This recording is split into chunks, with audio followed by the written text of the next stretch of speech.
Praise the lord. యేసుక్రీస్తు వారి పరిశుద్ధమైన నామంలో మీ అందరికీ వందనాలు, శుభాలు తెలియపరుస్తూ ఉన్నానండి. యెషయా గ్రంథం 30వ అధ్యాయం 18వ వచనం. కావున మీ యందు దయచూపవలనని యెహోవా ఆలస్యము చేయుచున్నాడు, మిమ్ములను కరుణింపవలనని ఆయన నిలవబడి ఉన్నాడు. యెహోవా న్యాయము తీర్చు దేవుడు, ఆయన నిమిత్తము కనిపెట్టి వారందరూ ధన్యులు అని దేవుని వాక్యం సెలవిస్తుందండి. దేవుడు మన పట్ల దయ చూపించాలని నిలబడి ఉన్నారు, ఆలస్యం చేస్తున్నారండి. మన పట్ల కరుణ చూపించాలని దేవుడు చూస్తున్నాడు. మన పట్ల దేవుడు దయ, దేవుడు కరుణ ఉంటే మనం ఎంతగా గొప్పగా దీవించబడతాం. ఈ లోకంలో మనుషులు దయ చూపించాలి, మనుషులు కరుణించాలంటే అది జరగని పనండి. వాళ్ళు పైకి మాటలు చెప్తారు, ఎప్పుడైతే వాళ్ళ దాకా వెళితే వాళ్ళు బుద్ధులు మనకు బయటపడతాయి. దేవుడు మన పట్ల కరుణ చూపించాలని ఆయన ఆలస్యం చేస్తున్నాడు. ఆయన నిలువబడి ఉన్నాడు దేవుడు అండి, యేసుక్రీస్తు వారు. మన కోసము ఒక మనుషులు నిలబడ్డు. అయితే దేవుని వాక్యం ఏం సెలవిస్తుందంటే, మన కోసం ఈ లోకాన్ని సృష్టించిన దేవుడు ఆలస్యం చేస్తున్నాడు. దేవుడు నిలవబడి ఉన్న దేవుడు అండి యేసుక్రీస్తు వారు.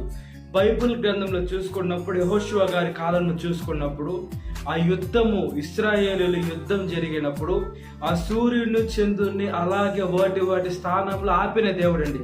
అంటే దేవుడు ఆలస్యం చేశారు. దేవుడు ఎంత ప్రేమామయుడండి, దేవుడు ఎంత కరుణామయుడండి. దేవుడు మాట అవునంటే అవునుగా ఉంటుంది, కాదంటే కాదుగా ఉంటుంది. మనం మనుషుల్ని ఆశ్రయించిన, ఈ లోకంలో ఎవరిని ఆశ్రయించినా ప్రయోజనం ఉండదండి.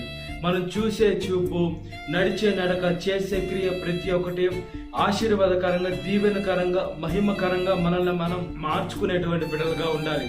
సాతాను ఏం చేస్తుందంటే, పొంచి ఉందండి సాతాను.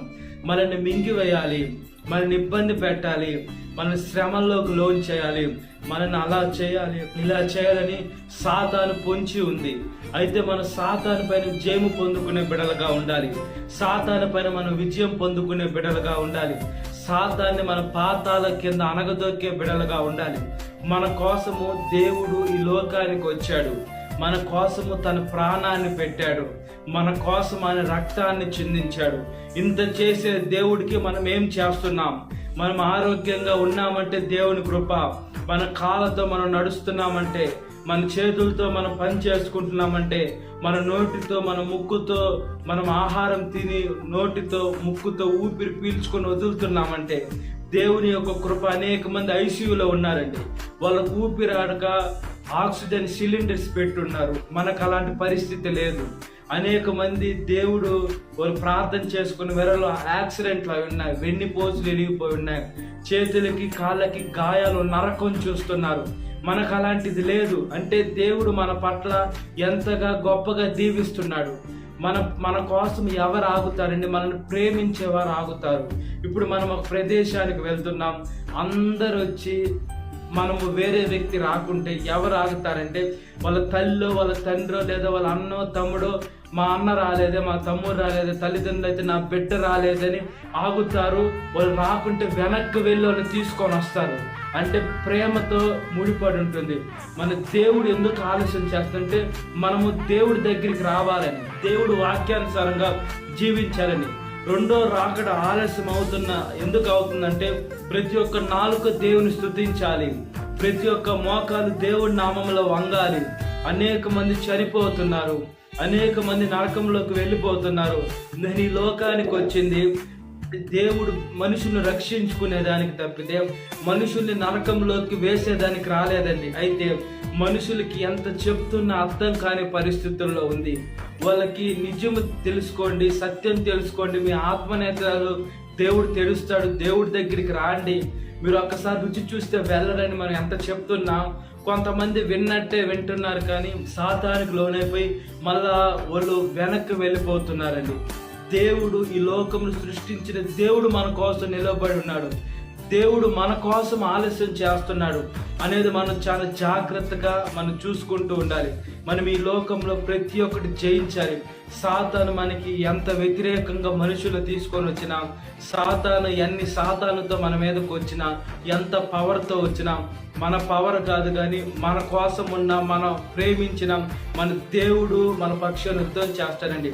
నీ పక్షాన్ని యుద్ధం చేసేది యెహోవా అని దేవుని వాక్యం సెలవిస్తుంది. మనం దేనికి భయపడాల్సిన అవసరంలా, దేనికి దిగులు పడాల్సిన అవసరంలా, దేనికి చింతించాల్సిన అవసరంలా, మన చింత యావత్ దేవుడి మీద వేయాలి, దేవుడి పైన వేయాలి.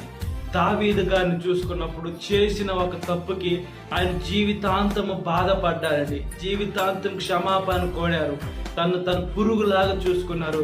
ఒక రాజ్యానికి రాజు అయినా కూడా దేవుడు కావాలని ఆయన ఎంతగానో తపన పడ్డారు. దేవుడికి, దావీదుకి దేవుడి పైన ఎంత ప్రేమ ఉంది. దేవుడి కోసం నాట్యం వేసిన మనిషి అండి దావీదు గారు. దేవుడిని ఎంతగానో ప్రేమిస్తున్నారు. దేవుడు లేకుండా నేను బ్రతకలేను, నేను బ్రతికి ప్రయోజనం ఉండదు, నన్ను క్షమించండి క్షమించండి అని కీర్తనలు అనేక సార్లు దావీదు కూడా క్షమాపణ అడుగుతున్నారు. చేసిన ఒక పొరపాటుకే ఆయన జీవితాంతం క్షమాపణ అడుగుతున్నారు, జీవితాంతం శిక్ష అనుభవిస్తున్నారు. మనము ఎన్ని పొరపాట్లు చేస్తున్నాం. మనం పొరపాట్లు చేసి మన దేవుడు క్షమించే దేవుడు కదని మనము తెలిసి తెలిసి తెలిసి పొరపాటు చేస్తున్నామా? దేవుడు ప్రతి ఒక్కటి చూస్తున్నాడండి. దేవుడు ప్రతి ఒక్కటి కౌంట్ అవుతూ ఉంది. మనం క్షమాపణ అడుగుతున్నాం, మళ్ళా చేస్తున్నాం, మళ్ళీ అడుగుతున్నాం, మళ్ళా చేస్తున్నాం. ఇట్లా చేస్తే దేవుడికి కూడా సహనం అనేది కోల్పోతుంది. మనం మారే పని అయితే దేవుడు క్షమిస్తారు. మనం మారకుండా ఇంకా తప్పు చేస్తూ మళ్ళీ క్షమాపణ అడుగుతూ, తప్పు చేస్తూ క్షమాపణ అడుగుతుంటే మనకి క్షమాపణ ఉండదు. దేవుడు ఒకసారి గుండెను అలా పట్టేస్తాడు. అప్పుడు హార్ట్ అటాక్ వచ్చి మనుషులు ఈ లోకాన్ని వదిలేసి వెళ్ళిపోవాలి. అదేవిధంగా రెండో మరణంలో కూడా వెళ్ళిపోవాలి. అదే యాక్సిడెంట్ ద్వారా మరణం అనేక రీతులుగా దేవుడు వశంలో ఉంది. యెహోవా మరణం తప్పించి యెహోవా వశం అని వాక్యం సెలవిస్తుంది. కాబట్టి మనం ఈ లోకంలో మనల్ని మనం తగ్గించుకోవాలి. మనం ఏం పాపాలు చేసామో దేవుడు మనకు అన్ని చూపిస్తాడు. మనం ఆ పాపాన్ని ఒప్పుకొని విడిచిపెట్టి ఎప్పుడు కూడా చేయాలనే ఆలోచన రాకూడదండి. ఈ శరీరము పరిశుద్ధాత్మకి ఆలయమే ఉంది. కాబట్టి ఈ శరీరంలో పరిశుద్ధాత్మ తండ్రిని ఎప్పుడైతే మనం ఆహ్వానించుకుంటామో అప్పుడు ఆ పాపాన్ని జయించేదానికి శక్తి ఉంటుంది. పాపాన్ని మనం అనగదొక్కొచ్చు, చెతకదొక్కొచ్చు. ఇంత గొప్ప దేవుడు మన కోసము నిలవబడి ఉన్నాడు. ఆలస్యం చేస్తుంది. నా బిడ్డ నా దగ్గరికి రావాలా, నా బిడ్డ నన్ను తెలుసుకోవాలా, నా బిడ్డ నా మార్గంలోకి నడవాలా, అనేక మంది నడిపించాలని దేవుడు ఆలస్యం చేస్తున్నాడు. దేన్ని బట్టి అంటే మనల్ని బట్టి అని మనం చాలా జాగ్రత్తగా జ్ఞాపకం చేసుకోండి. మనము దేవుడు పక్షాన మనము ఈ లోకంలో సేవ చేయాలండి. మన పక్షాన దేవుడే ఉంటాడు. మన పక్షాన అంతా ఆయన చూసుకుంటాడు. మనకి ఏమి ఇబ్బందిలా, మనము ఆహారం తిన్నా తినకపోయినా ఏదైనా ఆయన ఇచ్చిన ఊపిరి ఆయన తీసుకునేంత వరకు మనం బ్రతికే ఉంటాం. కాబట్టి మనం దేనికి భయపడకుండా మనం దేవుని సేవ చేస్తే దేవుడు మనల్ని చూసుకుంటాడు. కాబట్టి మనం దేవుని వాక్యానుసారంగా బ్రతుకున్నట్లుగా ప్రార్థన. మహాపరిశుద్ధాత్మ దేవ, మా ప్రియ పరలోకమందున్న తండ్రి, మా ప్రార్థనని దయతో ఆలకించమని అడుగుచున్నామయ్యా. అయ్యా, మా ప్రార్థనకి జవాబు దయచేయమని అడుగుచున్నామయ్యా. మా కోసమయ్యా ఆలస్యం చేస్తున్న దేవా, మా కోసం నిలవబడిన దేవా మీకు స్తోత్రము ప్రభువా. ఈ లోకంలో మనుషులు నిలబడ్రయ్యా మా కోసమయ్యా. ఈ లోకాన్ని సృష్టించిన సృష్టికర్త మా కోసం ప్రాణం పెట్టారు. మమ్మల్ని ఎంతగానో ప్రేమిస్తున్నారు నాయన. అయ్యా, మీ రుణం మేము ఎలా తీర్చుకోగలుగుతామయ్యా? మీరు మా దగ్గర నుంచి కోరుకునేది ఏంటంటే మేము మీ మార్గంలోకి నడిచేదే కాకుండా అనేక మందిని నడిపించాలనే మీరు కోరుకుంటున్నారయ్యా. ఆ పని చేస్తే మేము ఈ లోకంలో ఎన్ని శ్రమలు వచ్చినా మమ్మల్ని కాపాడుతారు. తర్వాత పరలోక రాజ్యాన్ని ఇస్తారు. మీతో యుగ యుగాలు ఉండేదానికి అవకాశం ఉంటుంది. కాబట్టి మమ్మల్ని మేము మార్చుకునేదానికి, వాక్యానుసారంగా మా జీవితాన్ని మలుచుకునేదానికి మీరు ఎలా జీవించారో దాన్ని రోల్ మోడల్గా తీసుకొని జీవించేదానికి సహాయము దయచేయమని మీ సేవకుడిగా ప్రార్థన చేస్తున్నామయ్యా.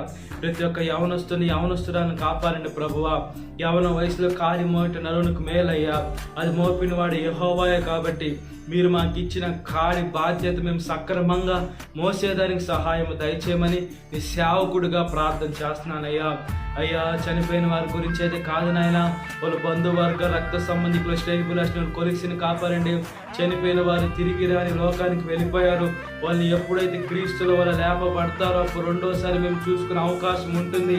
ఎప్పుడైతే మిమ్మల్ని తెలుసుకోకుండా చనిపోతారో అప్పుడు మేము చూడలేమేమో. కాబట్టి ప్రతి ఒక్క నాలుక మిమ్మల్ని స్తుతించి, ప్రతి ఒక్క మోకాలు మీ నామంలో వంగి ప్రతి ఒక్క బిడ్డ మిమ్మల్ని తెలుసుకునేదానికి సహాయం దయచేయాలి.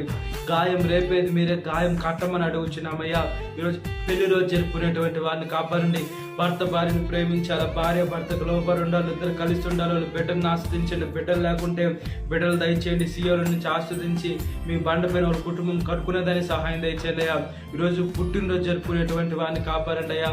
ఈ లోకంలో బుద్ధినందు జ్ఞానమందు మనుషుల దైందును వర్ధిల్లిన మీ దైందును వర్ధిల్లాలి, మీ కాడి మోయాలి, మీ సేవ చేయాలి, మీ ఆత్మను రక్షించాలి అయ్యా. నేను మీ మార్గంలోకి నడిచేదే కాదు ప్రభువా, అనేక మందిని నడిపించాలన్న ఆలోచన ప్రతి ఒక్క బిడ్డలో కలుగునట్లుగా ప్రార్థన చేస్తున్నాం. మీరు ఇచ్చిన దయా కిరీటాన్ని బట్టి స్తోత్రం, ఆశీర్వదించమని అడుగుచున్నామయ్యా. ఎవరైతే అనారోగ్యం హాస్పిటల్ ఐసీలో సంఖ్యలో మరణ పడకల పైన స్వస్థపరిచి బాగు చేయండి అయ్యా. ఎవరైతే ప్రయాణం బస్సు మార్గం, ఆకాశ మార్గం, నీటి మార్గం, ట్రైన్ మార్గం, ఫ్లైట్లో ఏ మార్గంలో ఉన్న వాళ్ళ గమ్యస్థానానికి క్షేమంగా చేర్చమని అడుగుచున్నాం. యేసయ్య దేశం మీద దేశ యుద్ధాలు తీసివెళ్ళయ్యా. జెరూసలేంను కాపాడి, ఇశ్రాయేల్ దేశాన్ని ప్రాముఖ్యంగా కాపాడండి దేవా. యేసయ్య మా ప్రార్థన దయతో ఆలకించండి. డీజిల్, గ్యాస్, పెట్రోల్ కరువు లేకుండా వచ్చేదని సహాయం దయచేయండి అయ్యా. యేసయ్య ఎగ్జామ్ రాసిన బిడ్డ, రాస్తున్న బిడ్డ, రాయబోతున్న బిడ్డను ఆశీర్వదించండి ప్రభువా. ఏ సంవత్సరానికి ఆ సంవత్సరం ఏ సబ్జెక్టు వాళ్ళు రాయాలనుకుంటున్నారు ఆ సబ్జెక్టు మంచి మార్కులతో పాస్ అవ్వాలా. వాళ్ళ తల్లిదండ్రులకు మంచి పేరు, ముఖ్యంగా మీకు మంచి పేరు తెచ్చే బిడ్డగా సహాయం దయచేయండి అయ్యా. పశువులను కాపాడండి, పక్షులను కాపాడండి, జీవరాశులను కాపాడండి, మనుషులను కాపాడండి. ఈ లోకంలో ప్రతి ఒక్క సృష్టిని కాపాడండి. ఎండ దెబ్బ, వడదెబ్బ, ఎటువంటి అనారోగ్య రుబ్బదులు, వైరస్లు లేకుండా కాపాడండి అయ్యా. మనుషులు మీకు వ్యతిరేకంగా ఏదైనా వేసేది వాళ్ళ తెలివితోట ఏదేదో చేసి మీకు బాధకరంగా లేకుండా ఈ లోకపు తేలివి మీకు వెరితనంగా కనిపిస్తుంది. కాబట్టి యేసయ్య ప్రతి ఒక్కటి మీ చిత్తానుసారంగా జరుగునట్లుగా ప్రాధాయపడుతున్నాం. ప్రతి ఒక్క నాలుక మేము స్తుతించాలి, ప్రతి ఒక్క మోకాలు మీ నామంలో వంగాల, ప్రతి ఒక్క ఆత్మనేత్రాలు తెరుచుకోవాలని ప్రార్థన చేస్తున్నాం. సాతాను చదివిన ప్రతి ఒక్క బిడ్డని విడుదల దయచేయండి. ఈ వాక్యం వింటున్న ప్రతి ఒక్క బిడ్డని పేరు ప్రశ్న జ్ఞాపకం చేసుకోండి.